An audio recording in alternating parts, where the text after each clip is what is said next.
What happened? All right. Instagram, Facebook, YouTube. Welcome here, Raul Luna, founder of English.rauluna.com. Hey, I wanted to do this quick, social media live because I wanted to share, some golden nuggets, a little bit of wisdom there, lessons when selling, your real estate. Whenever you as a real estate investor, whenever you're selling your real estate, lessons that you can learn before you start selling. And I wanted to share 3 lessons that are crucially important. As a matter of fact, I'm right now in San Francisco. I came to do a San Francisco tour of all of our, project properties that we got going on.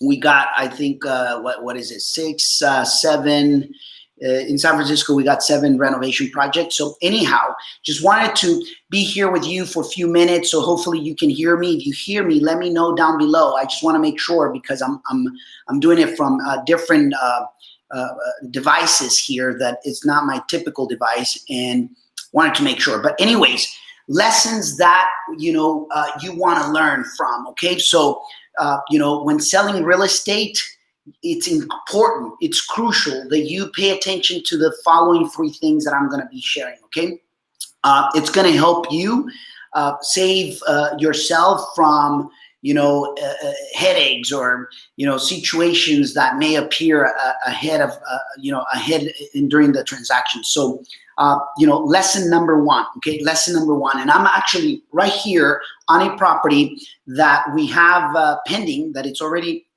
under contract, and precisely I'm sharing from experience. I'm sharing it obviously because it's things that happens to me, and I want to empower you. I want to obviously share how you can become better as a real estate investor.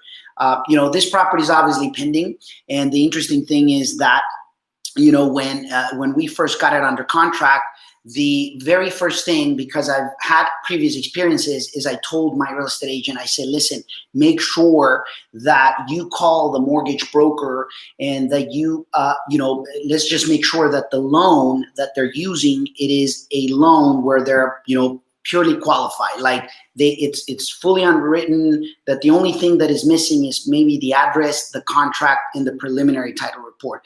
But let's make sure, right? And the interesting thing is that the call was made, but not the quality questions were done. And that was the first lesson.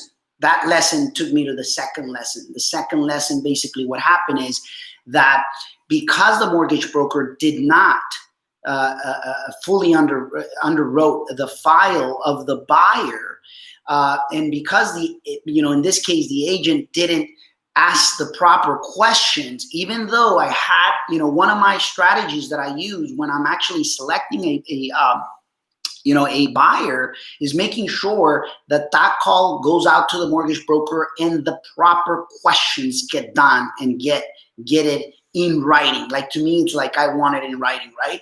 And it was interesting because even though the call was done, the following sections or portions of it were not done as it should have been done.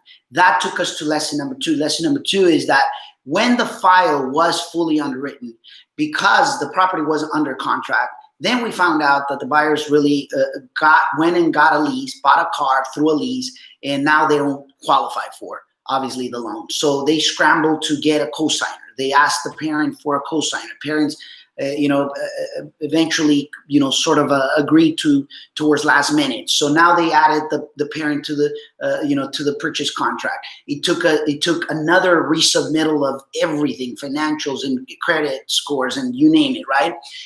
So contingency should have been released last week and didn't got released. And guess what happened? I said, well, 1 week, I can wait a week, not a big deal, right?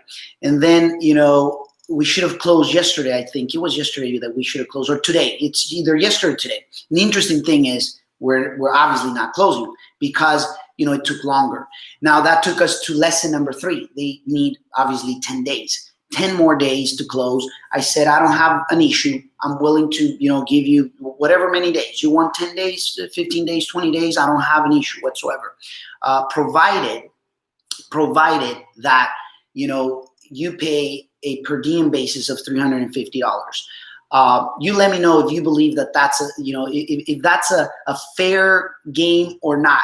Share it down below, because I personally believe it is, just because, when they were supposed to remove contingencies, they didn't. And I said, fine, I mean, I'll give them a little bit of a wiggle room.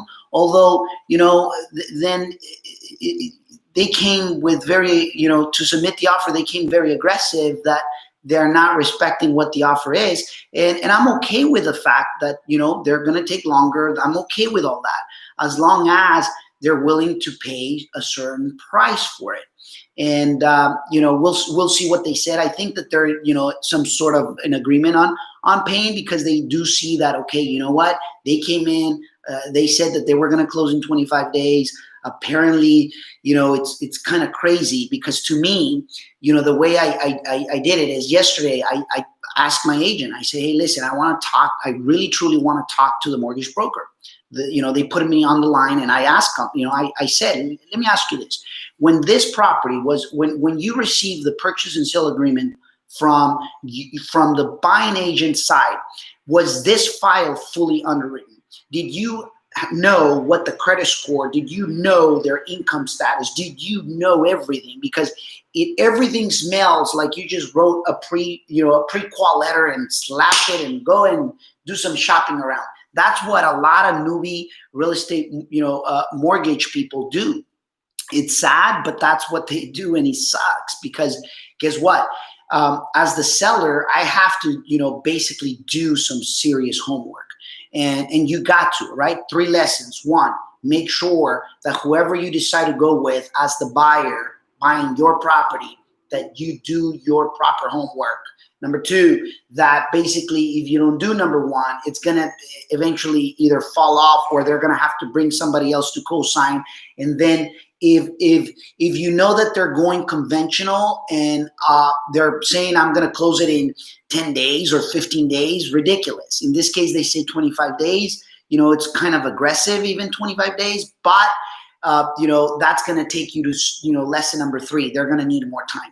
In this case, I don't mind. I'm a very understandable person, provided that, what, they got to pay, a per diem basis, because I'm paying utilities, I'm paying insurance, I'm paying taxes, I'm paying, interest on the first mortgage, interest on the second mortgage. I mean, you name it, right? So if you believe that that's basically, if you believe that that's a fair ask, let me know down below, right?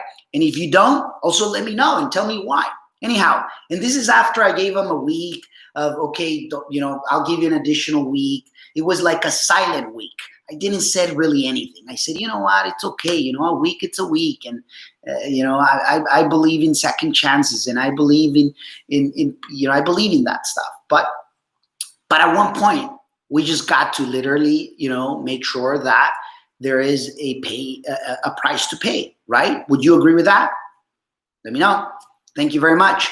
Hey, a virtual hug from wherever you are. Your friend Raul Luna here. If you want to continue learning how to invest in real estate, go to my website. I'll give you a free mini course. You can go to english.rauluna.com, and you'll get it there, right? Congratulations. Always remember, you're one real estate deal away from changing ... whatever you want. Have a great one. Thank you.